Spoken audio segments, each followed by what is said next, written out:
On the eve of the Great War, the British Foreign Secretary, Sir Edward Grey, this is him, I think, that's him on the left there. Not sure who the guy on the right is. I think that's Sir Keir Starmer when he was Director of Public Prosecutions. Anyway, the Foreign Secretary, being very male, pale and stale, as Sir Keir does very well. Anyway, the Foreign Secretary, Sir Edward Grey, famously observed, "The lamps are going out all over Europe. We shall not see them lit again in our lifetime." That was August the 3rd, 1914, 108 years later. The lamps are again going out all over Europe. Here is the famous Brandenburg Gate in Berlin. Oh, no, I'm sorry, my mistake. That was the Brandenburg Gate before the lamps went out. Here's how it looks now.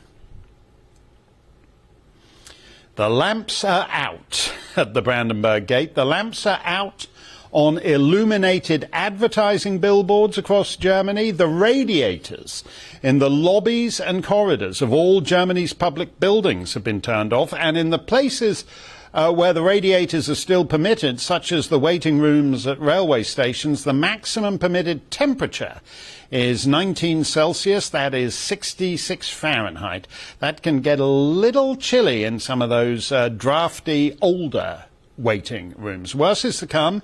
Here is the so-called President of Europe, Cruella von der Leyen, announcing that it is time once more to flatten the curve. Flattening the curve is back. No, not the COVID, not Omicron or monkeypox or whatever, but the curve flattening that worked so well for a couple of weeks in March 2020 is now to be applied to Hans and Jean-Pierre and Freya and Marie-Claude should they wish to watch a primetime telly show or use a radiator at breakfast. Take it away, Cruella. This is what is expensive, because in these peak demands, the expensive gas comes into the market. So what we have to do is flatten the curve and avoid the peak demands. We will propose a mandatory target for reducing electricity use at peak hours, and we will work very closely with the member states to achieve this. Aha! Mandatory targets for reducing electricity at peak hours, just to flatten the curve. And just like last time round, in order to flatten the curve, we have to flatten you. 70% of pubs could shut down due to soaring energy costs. The pints are going out all over Europe. Will we be getting lit up again in our lifetime? Well, in August 1914, Europe's great empires went to war. Are we at war now? No. Officially, only Ukraine and Russia are at war. As Neville Chamberlain put it, that's a quarrel in a faraway country between people of whom we know nothing. Though if you go on the telly to pontificate, you have to bluff your way through it and throw in stuff like the Donbass and all the rest of it. So how's it going? Who's winning? Ukraine or Russia? Dunno, it's hard to say. But if we can't say who's winning, one thing can be said for certain. It's Europe that's losing. In fact, it's you that's losing. The Nord Stream 1 pipeline is having some quote-unquote technical issues, according to its maintenance staff in the Kremlin. Oh, you don't say technical issues. How long are those going to go on for? Oh, it's hard to know. If you're an EU Prime Minister, just leave your name with the girl at the desk and we'll get back to you in a week or three, maybe the day before your confidence vote in Parliament. Have you seen these demonstrations on the streets of Prague? What are they so steamed about? Colonialism? Transgender bathrooms? No. Energy. Inflation and membership of the EU and NATO. 70,000 protesters in Prague. That's not bad for a city of 1.3 million. What do you reckon it will be if the Kremlin maintenance crew decides to tighten the spigot a little more? 100,000? 250,000 in the streets of Prague? Whatever interest Putin still has in Ukraine's territory or government or anything else, he has no great interest in ending the war because he is teaching an entire continent a very useful lesson. You pick a fight with me, you freeze, you sit in the dark, your granny turns blue and dies. If you were Putin, wouldn't you enjoy teaching that lesson to these Euro posers? The interesting question is why are the continent's leaders so keen to play along and put out those lights? To go back to Sir Edward Grey, are they planning on relighting the lamps in our lifetime? Or as with COVID, do we do the old 2 weeks to flatten the curve thing and we never quite go back to normal? Not on freedom of speech, freedom of movement, and many other core Western liberties. On August 3rd, 1914, Sir Edward Grey was being rather pessimistic. Everyone said the war would be over by Christmas. 4 months to flatten the Hun.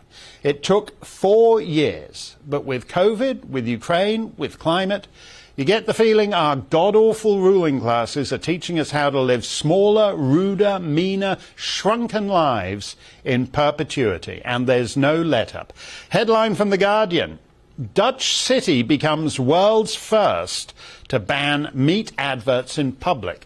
The city in question is Haarlem. That's just west of Amsterdam. We'll talk about that in a minute with our favourite Hilversum milkmaid, Eva Vlaardingerbroek. But what's fascinating to me here is very basic. Why would you do this? First the COVID, then the lockdown, then the tanked economy and 1970s inflation and energy costs that would once have been unimaginable, €1,000 per megawatt hour.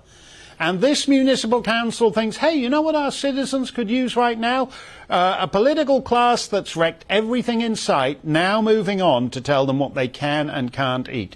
This isn't just crazy foreigners, it's crazy Brits too, as we reported last month. This is the Independent headline: the pioneering British town which has committed to veganism. That would be Haywards Heath in West Sussex, the first town in Europe to go vegan officially. Why on earth would that be a priority at a time when there's double-digit inflation, energy bills predicted to climb to just shy of 5 figures early in the new year, an entirely moribund health service under which you can call 999 and wait 24 hours for an ambulance, a constabulary that solves a statistically insignificant number of crimes but can still send 5 officers round if you misgender someone on Twitter, a border force that exists to shepherd 1,000 military-age young men a night onto England's shores and put them up at the Holiday Inn at your expense? Why is the destruction of 12,000 years of agriculture suddenly the answer to all this? I mean, even without the municipal councils of Haarlem and Haywards Heath putting their thumbs on the scale, you're going to be eating a lot less anyway. Here is the German finance minister, the German economics minister, tap dancing around a perfectly straightforward question about whether he expects a wave of bankruptcies this winter. I'll translate as Herr Robert Habeck flounders along. Das tue ich nicht. No, I don't. I can imagine that certain industries and businesses may stop trading, though, not going bankrupt. But I mean, I personally can no longer go to the bakery and buy breakfast in peace in the morning. But I know from my old life that bread from the bakery is about twice as expensive as bread from the discount supermarkets. But when the prices rise relatively, as they are going to, the difference in price will rise exponentially. And we see it already everywhere in businesses that are reliant on people spending small amounts day to day, like florists, organic counters, bakeries, etc. They will have a real problem when there is a general reluctance to spend money. They won't go bankrupt automatically, but they might stop trading. Unquote.